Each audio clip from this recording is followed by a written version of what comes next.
Los Cartwright eran una familia sin mujeres, 4 varones. Adam, el mayor, nunca se casó. Estuvo comprometido una vez, casi se casa, durante una temporada con una mujer llamada Laura. De esa manera pensaban sacar a Pernell Robert, que era su verdadero nombre, de la serie, ya que era un crítico del sistema y de izquierda, que no cabía prácticamente con el director. Así que la mejor manera de sacarlo fue que el guionista lo quiso casar, sí, casar con Laura.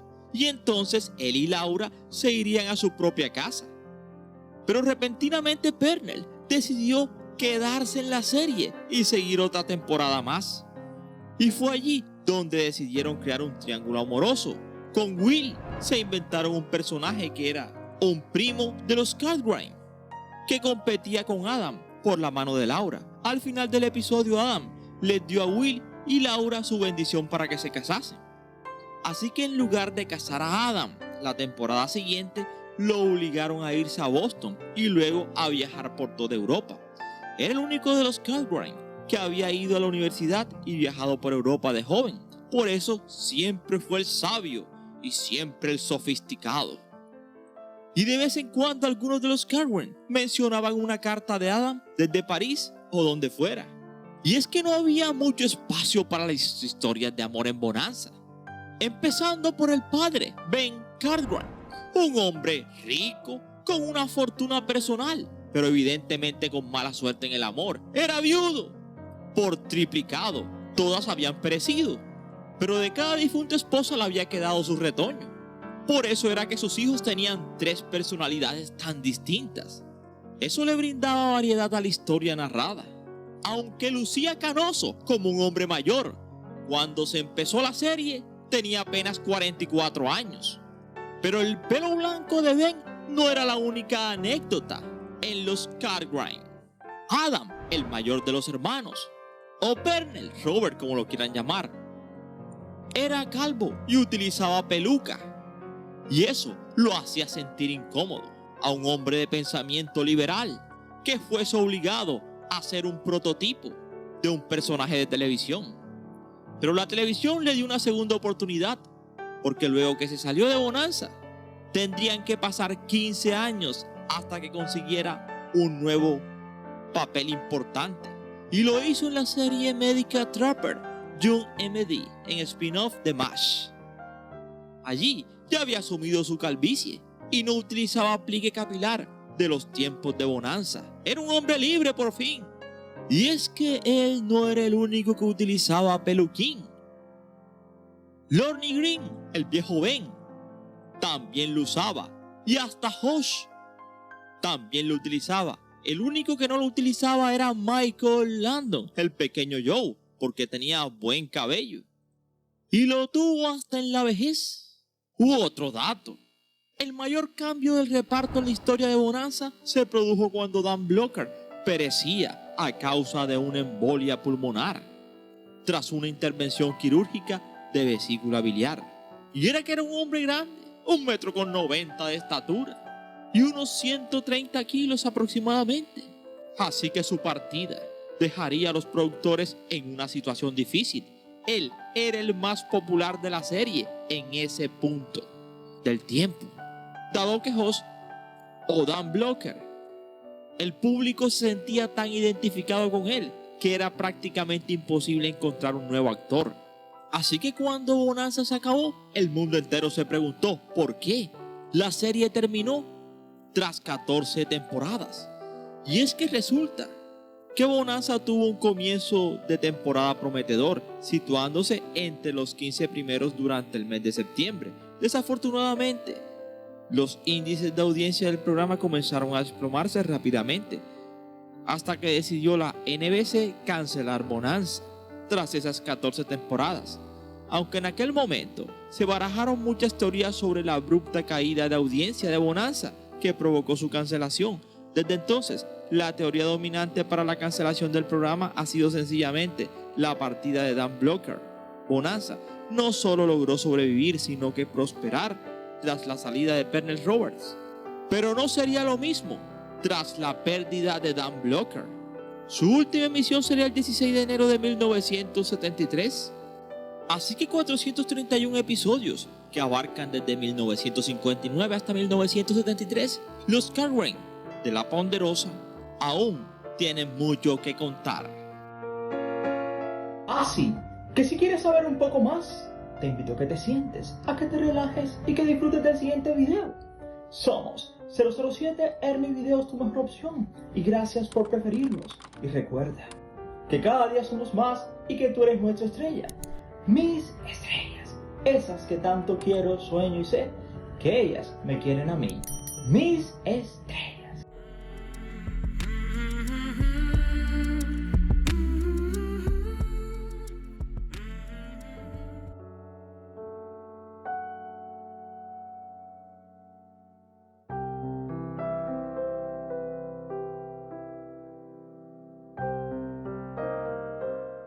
Cuando se estrenó Bonanza en 1959, la televisión estaba saturada de comedias que presentaban a los padres como tontos, controlados por sus esposas.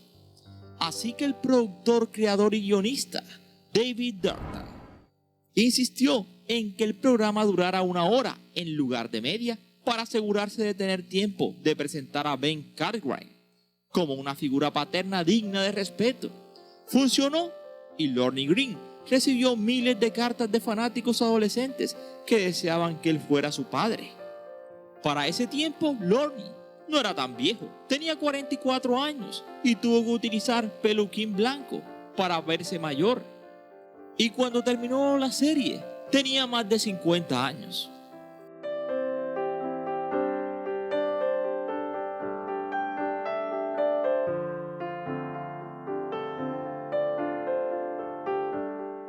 La historia del rancho La Ponderosa era ubicada en la región de Virginia City. Fue el centro de la famosa explotación de plata de 1859 y conocida como la Beta Comstock. Rápidamente se convirtió en la viva imagen de la ciudad próspera del Viejo Oeste, con fortunas ganadas y también perdidas, trabajadores chinos y chicas glamurosas y empobrecidas, así como enfrentamientos con los nativos americanos. Fue en aquella época tan convulsa de Virginia y lugares tan variados y coloridos que el productor y director David Durden decidió que serían ideales para que fueran el eco del programa. Así que por un lado, Bonanza y el rancho La Ponderosa era representada al estilo del Viejo Oeste, con características de Virginia City, pero con la diferencia era que Ben Cartwright era una especie de rey Arturo y sus hijos sus caballeros.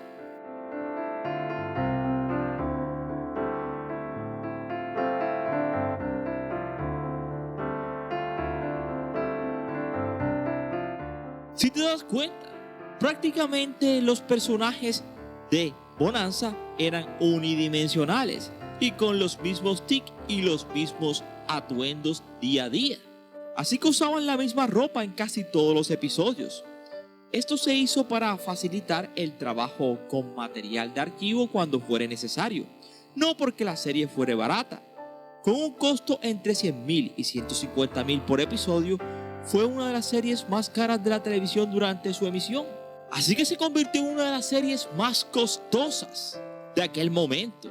$100,000 a $150,000 por episodio, lejos de Rifleman, una serie del Viejo Oeste también parecida a la de Bonanza, pero la diferencia era que el protagonista, era un vago pistolero que no tenía claro su horizonte, mientras los Cartwright eran toda una familia.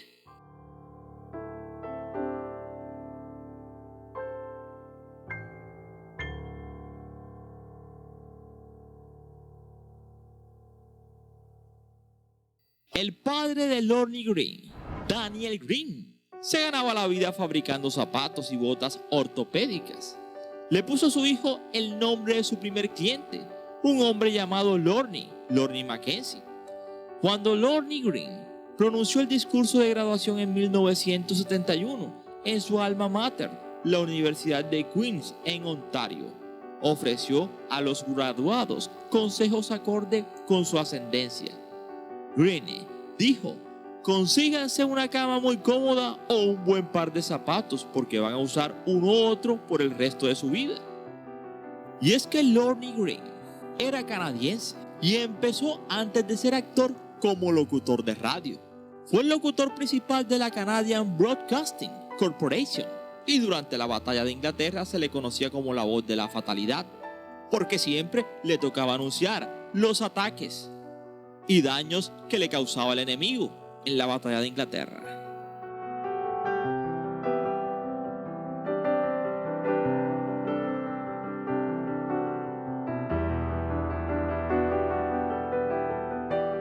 ¿A que no lo sabías? Pero la mayoría de los actores de la serie crearon álbumes musicales y los cuatro Cartwright cantaron en un álbum en el año 1964 llamado Navidad en la Ponderosa. Greene tuvo especial éxito en ese ámbito porque ya era locutor desde hacía tiempo y su sencillo Ringo fue un éxito rotundo en Estados Unidos y Canadá. Pero sospecho que preferías escuchar a Greene cantar el tema principal de Bonanza, que se encuentra en la imagen.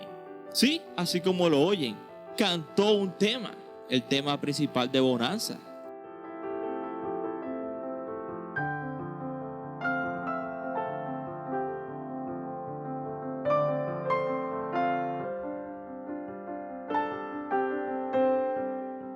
Pernell Roberts, el sofisticado y altivo Adams, detestaba por completo la serie e intentó rescindir de su contrato desde el principio. Le tomó 6 años o 6 temporadas de resistencia constante antes de que la NBC cediera. Pernell consideraba los guiones demasiado vulgares, degradantes para las mujeres y que glorificaban indecentemente la riqueza en tiempos de pobreza. Era un tipo de izquierda y sobre todo muy radical. Siempre estaba en desacuerdo con el director y cuando no estaba en la serie, en el set de grabación, estaba en alguna marcha como activista. Las ideas políticas de Robert eran marcadamente progresistas para los estándares de la época. Incluso él presionó a los productores para que su personaje de Adam Cartwright se casara con una mujer nativa americana. Pero ellos, los productores, nunca cedieron. Y por eso en la serie jamás se casó como el resto de sus hermanos.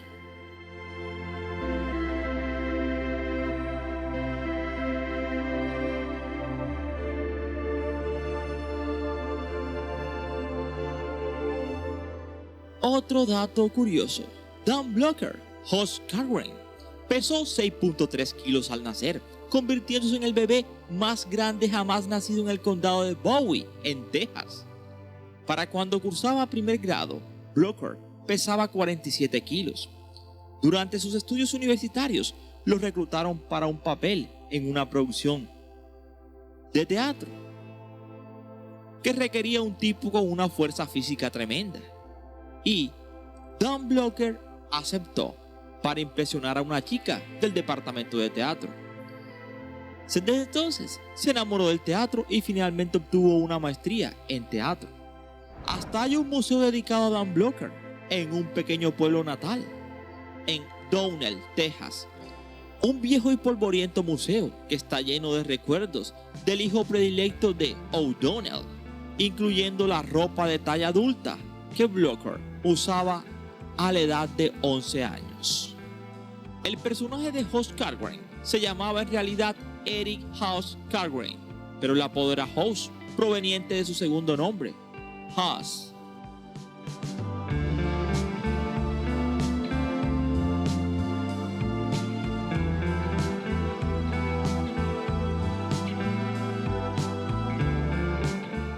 Michael Landon era Joe Cartwright, el menor de los Cartwright. Era un chico guapo, bebedor, intenso y que siempre andaba en problemas. Era el que causaba los mejores, o más bien los peores dolores de cabeza de su padre. Su verdadero nombre de nacimiento era Eugene Maurice Horowitz, pero que más tarde se colocaría el mismo Michael Landon. Y se colocó Michael Landon porque necesitaba un nombre que fuera atractivo en la industria. Y ese nombre lo encontró en una guía telefónica de Los Ángeles. Y aunque tú no lo creas, el más atractivo y guapo de todos los hermanos era él. Sin embargo, no solamente tenía un cabello prominente, sino también unas orejas prominentes que le causaban problemas. Así que se las ocultó con cinta adhesiva para taparlas. Y posteriormente hasta se sometió a una intervención estética para solucionarlo.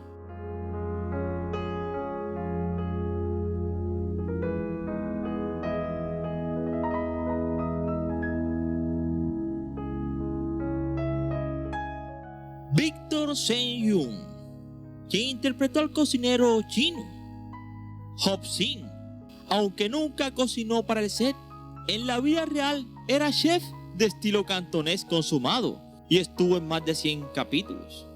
No ganó mucho dinero con la serie, así que vendió libros de cocina y apareció en programas de cocina para ganar dinero después del final de la serie, pero no le fue nada bien.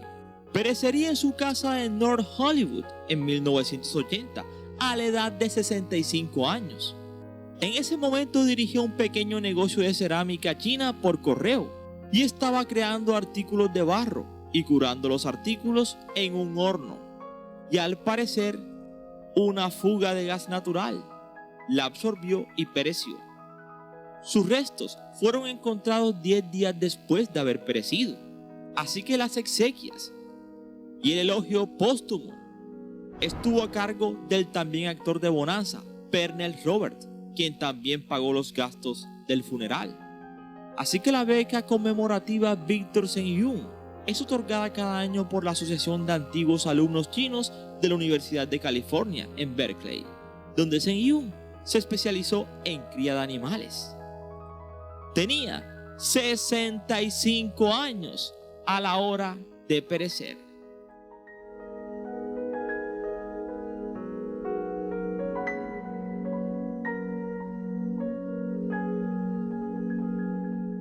Y aunque ustedes no lo crean, la cadena de restaurantes Ponderosa Steakhouse y Bonanza Steakhouse están inspirados en la serie de televisión y tuvieron tanto éxito durante tanto tiempo que aún hoy en día funcionan. Y todos los derechos fueron comprados por empresarios canadienses. Así que literal, Bonanza no solamente fue una serie de televisión, sino que se convirtió en un ícono que todo lo que tocaba se convertía en éxito. Hasta unos promotores inmobiliarios, Bill y Joyce Anderson, descubrieron que los turistas visitaban la zona del lago Tahoe en busca de la Ponderosa, solo para decepcionarse. Así que entonces decidieron hacer una Ponderosa para ganar dinero. Hicieron un parque temático en Incline Village, Nevada, inaugurado en 1967. Incluía una recreación completa de la casa del rancho de la Ponderosa. Se filmaron fragmentos de la serie allí y continuó atrayendo fanáticos hasta que cerró en 2004. Incluso si te querías casar, allí te podías casar, porque tenía absolutamente todos los servicios, aquella villa o parque temático. Así que literalmente un ícono se convirtió Bonanza. Y por supuesto, personajes entrañables que vivirán en la memoria de muchos por mucho tiempo. Bueno, siempre y cuando se repita una y otra vez los capítulos de Bonanza. Así que aquí termina esta historia, no sin antes decirte gracias por preferirnos y recuerda que cada día somos más y que tú eres nuestra estrella, mis estrellas.